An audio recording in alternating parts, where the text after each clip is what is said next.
नमस्ते। मैं doctor S के शर्मा आपका स्वागत करता हूं हीट एंड मास ट्रांसफ़र के इस वीडियो में। और आज हम चर्चा करेंगे ओवरऑल हीट ट्रांसफ़र कोएफिशिएंट की। तो चलिए शुरुआत करते हैं और समझते हैं। This is used when process of heat transfer is taking place between two fluids through a metallic surface as shown in figure आगे है, आपको देखेंगे। इसका इस्तेमाल हम करते हैं जब दो फ्लूइड के बीच में हीट का ट्रांसफ़र हो रहा है, एक हॉट फ्लूइड है, एक कोल्ड फ्लूइड है, और लेकिन उन दोनों फ्लूइड के बीच में एक मेटेलिक सरफेस है, जैसा कि आप डायग्राम में देख सकते हैं। देखिए डायग्राम को समझिए जरा, अच्छी से डायग्राम समझना है हमें पहले।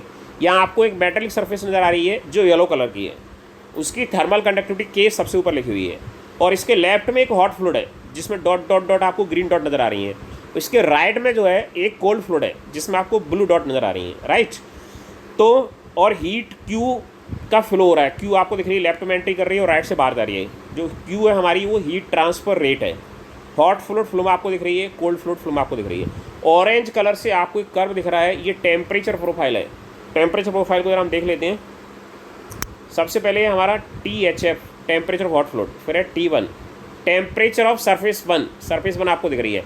T2 temperature of surface 2, surface 2 आपको दिख रही है। TCF temperature of cold fluid, इस सरफेस को 1 कहा गया है, इस सरफेस को 2 कहा गया है, और इसकी जो थिकनेस है मेटेलिक जो आपकी सरफेस है उसकी थिकनेस को L कहा गया है, और नीचे इसका equivalent electrical circuit diagram draw किया गया है। आप देखिए जो कन्वेक्शन का रेजिस्टेंस है उसे R1 कहा गया है, क्योंकि कन्वेक्शन होगा ना किसमें, हॉट फ्लूइड में, और कंडक्शन होगा किसमें, मेटेलिक सरफेस में, इसमें, तो उसके रेजिस्टेंस को R2 कहा गया है, और कन्वेक्शन होगा किसमें, कोल्ड फ्लूइड में, उसके रेजिस्टेंस को R3 कहा गया है, राइट। अब आप देखिए यहाँ पे HHF लिखा हुआ है, ये HHF है, ये है हमारा convective heat transfer coefficient of hot fluid. इधर लिखा हुआ है HCF, ये HCF है, ये convective heat transfer coefficient of cold fluid है। तो पूरा डायग्राम आपको ध्यान से समझ लेना है, क्योंकि इस डायग्राम पे ही बेस्ड है derivation. Overall heat transfer coefficient पे चर्चा हो रही है। Let L is equal to है thickness of metal surface, metal surface की थिकनेस को L से डिनोट किया गया है। के है thermal conductivity of surface material, जो भी मेटलिक सरफेस है उसकी थर्मल कंडक्टिविटी को K कहा गया है। आगे है T1 temperature of surface 1, surface 1 को देख लीजिए डायग्राम में, आपको पहले भी दिखा चुके हैं। T2 है टेम्परेचर ऑफ सरफेस 2, सरफेस 2 को भी गौर से देख लीजिए, उसका तापमान है मेटेलिक सरफेस। आगे THF temperature of hot fluid, सबसे ज़्यादा तापमान, टेम्परेचर प्रोफाइल जो ऑरेंज कलर का दिख रहा है उसमें सबसे उच्च तापमान, हाईएस्ट टेम्परेचर THF। और TCF temperature of cold fluid, सबसे लोअर टेम्परेचर, टेम्परेचर प्रोफाइल में TCF सबसे नीचे, ऑरेंज कलर के कर्व में सबसे नीचे दिख रहा है आपको, टेम्परेचर ऑफ कोल्ड फ्लूइड। आगे है HHF convective heat transfer coefficient from hot fluid to metal surface, hot fluid से मेटल सरफेस के बीच में जो कन्वेक्शन होगा उसका कन्वेक्टिव हीट ट्रांसफ़र कोएफिशिएंट है ये। फिर है आपका HCF convective heat transfer coefficient from metal surface to cold fluid, जो आपकी कोल्ड फ्लूम है उसमें जो कन्वेक्शन होगा उसका कन्वेक्टिव हीट ट्रांसफ़र कोएफिशिएंट आपका HCF। फिर है the equation of heat flow from the hot fluid to metal surface 1 is given by, hot fluid में क्या होगा, कन्वेक्शन होगा, तो कन्वेक्शन के माध्यम से मेटल सरफेस 1 को हीट ट्रांसफ़र होगी। तो हमने यहाँ पे लगा दिया Newton's law of cooling. Newton's law of cooling के लिए आप आई बटन पर क्लिक कर सकते हैं और हमारे चैनल पे जाके देख सकते हैं न्यूटन्स लॉ ऑफ कूलिंग। तो Q equal to HHF into A into bracket में THF माइनस T1। HHF क्या है, convective heat transfer coefficient of hot fluid. A है सरफेस एरिया, THF हमारा क्या है, टेम्परेचर ऑफ हॉट फ्लूइड, और T1 क्या है, टेम्परेचर ऑफ सरफेस 1। यानी हॉट फ्लूइड से सरफेस 1 के बीच में जो हीट ट्रांसमिट हुई वो मिल गया हमें न्यूटन्स लॉ ऑफ कूलिंग से, राइट।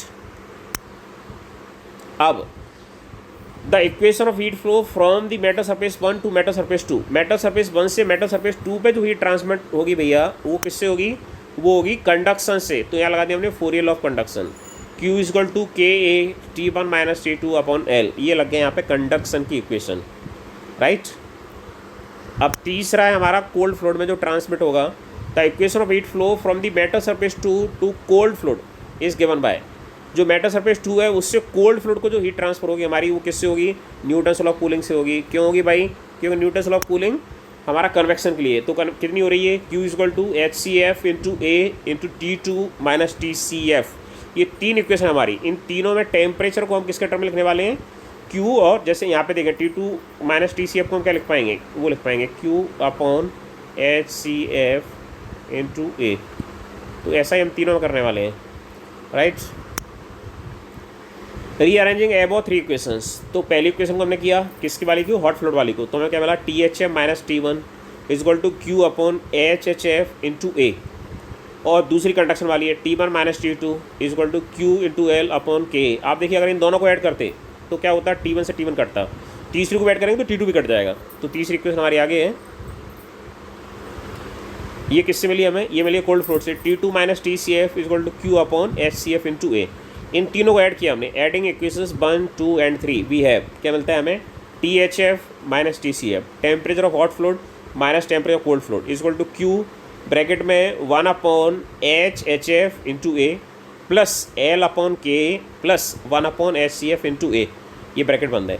अब आप गौर से देखना जरा, हम क्या करने वाले हैं, हम ये करने वाले हैं कि ये ब्रैकेट में लिखा हुआ है इसमें A तो कॉमन है, तो A को तो भेजेंगे हम इसके साथ ऊपर यहाँ पे, राइट। Q को रखेंगे एक साइड में और बाकी जो स्क्वायर ब्रैकेट में लिखा हुआ है वो पूरा THF माइनस TCF के अपॉन में पहुँच जाएगा।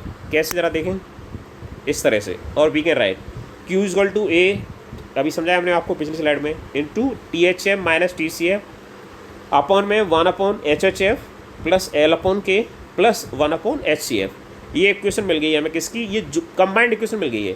कन्वेक्शन हो रहा है, फिर कंडक्शन हो रहा है और फिर से कन्वेक्शन हो रहा है, राइट।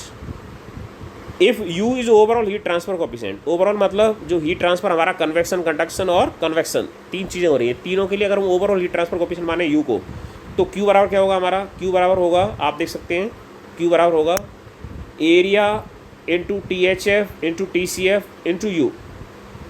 एक्चुअल में क्या होता है, Q प्रोपोर्शन होता है किसके, एरिया के, दोनों में, कंडक्शन और कन्वेक्शन में, इंटू टेम्परेचर डिफरेंस के, जो भी टेम्परेचर आपके रहते हैं उनके, THF TCF।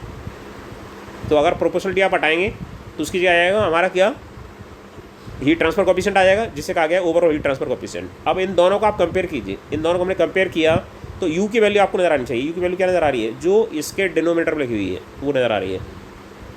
देख लेते हैं अगली स्लाइड में। Therefore we can write U is equal to, हमें मिल गया है, क्या मिल गया है देखें, 1 अपॉन में क्या है, 1 upon HHF plus L upon K plus 1 upon HCF। और रेसिप्रोकल करके लिखते हैं हम U का, तो क्या मिल जाएगा हमें, 1 upon U is equal to है 1 upon HHF plus L upon K plus 1 upon HCF। अगर भाई दो सरफेस होती है मेटल की तो L1 upon K1 plus L2 upon K2 हो जाता, सिंपल सी बात है।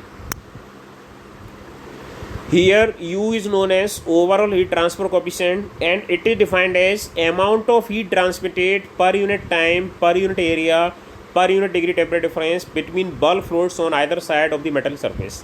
अगर एक मेटेलिक सरफेस के लेफ्ट में और राइट में दो फ्लूइड हैं, एक हॉट फ्लूइड एक कोल्ड फ्लूइड, और उनके बीच में यूनिट डिग्री सेल्सियस का टेम्परेचर डिफरेंस है और हीट फ्लो यूनिट एरिया से हो रही है, तो यूनिट टाइम में जो हीट फ्लो होगी उसे हम बोलेंगे ओवरऑल हीट ट्रांसफर कोएफिशिएंट। ये इसकी डेफिनेशन है।